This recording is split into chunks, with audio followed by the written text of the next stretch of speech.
Turning now to today's business report. Today, the U.S. Supreme Court will hear a landmark social media case. And the number of Americans living with unpaid medical debt only continues to grow.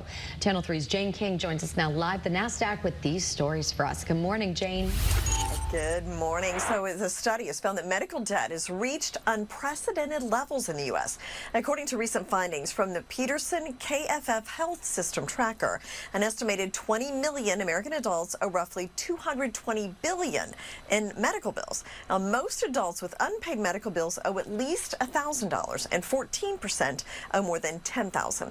Well, today the Supreme Court will take up an important issue involving social media. The High Court will consider arguments on whether to give Texas and Florida significantly more control over social media platforms and their content. Republican lawmakers in Texas and Florida argue that social media companies have been too quick to throttle conservative viewpoints.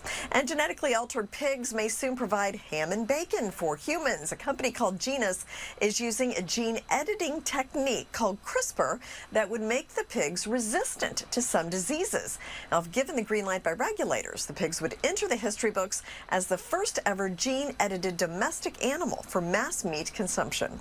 And stocks clung to gains on Friday. We had another winning week, a few record highs as well last week.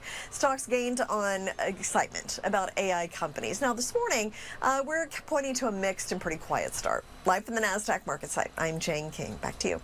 All right, thanks, Jane. 5:40.